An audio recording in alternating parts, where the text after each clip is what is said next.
Hello, my name is Henry R. Mockingbird, your host with the mustache. And today, with Thanksgiving just around the corner, I am going to take a look at another Western. Today I'm going to take a look at the remake to Stagecoach. So, let's ride on this horse and get on going. The film is about a group of mixed passengers on a stagecoach to Cheyenne. Well, what do I think? Well, I'll tell you. Well, I like it. Sure, it can't touch the original, but it's pretty damn good on its own. The movie opens with Indians attacking and a guy getting hit in the face with an axe, and his blood flows down river, and another guy gets shot in the back with an arrow. Just like the original, we get a gunfight between our heroes and the Indians.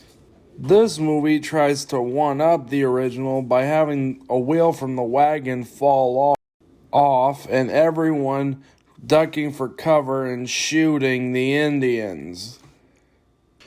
First, there's Dallas, played by Anne Margaret, who was also in Vigo, Las Vegas, starring Elvis Presley, Bye Bye Birdie, and the 1962 remake of State Fair. And then there's our anti-hero, Rango Kid, played by Alex Cord, who's not a bad actor, but he just doesn't have the same presence or charisma as John Wayne did in the original. But to his credit, I don't think anyone could have topped John Wayne's version. Alex Cord was also in the 80s TV show Airwolf.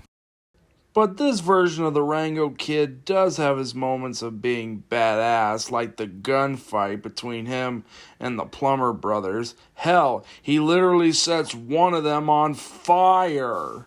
And the drunk old doctor in this version is Bing Crosby, who you might recognize from several of the Road 2 movies I reviewed on the channel. And then there's the whiskey salesman Peacock, who has this really strange running joke where the dog makes him sit back and say, la la la la. In this version, Peacock is played by Red Buttons, who was also in Pete's Dragon, the 1985 Alice in Wonderland, and Gay Paris, as well as Rudolph and Frosty's Christmas in July. There's Buck, the coach driver, played by Slim Pickens, who you might recognize from my Dr. Strangelove review.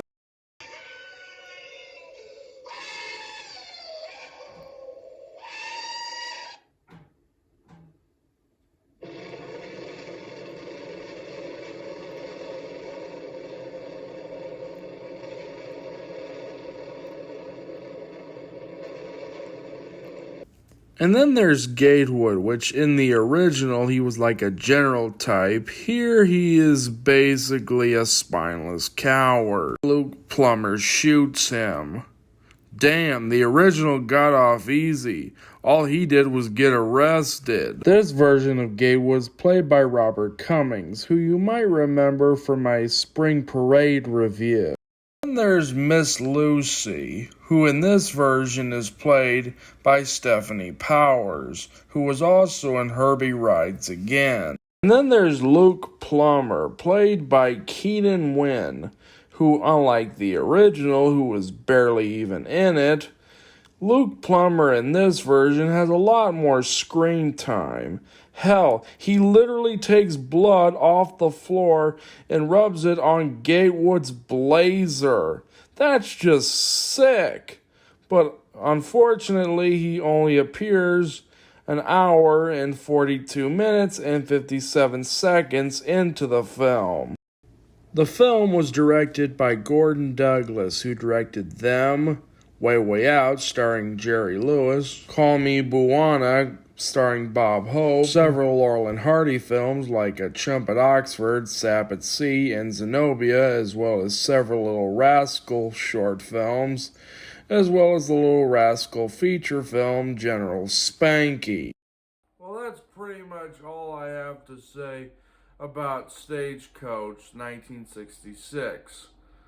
Well, tune in for my Christmas specials.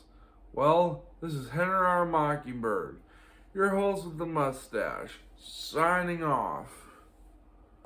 I give this film 5 stars. Don't forget to like, comment, and subscribe to the channel. Ring bell for new content. If you like to request a movie, please do so by requesting it in the comments.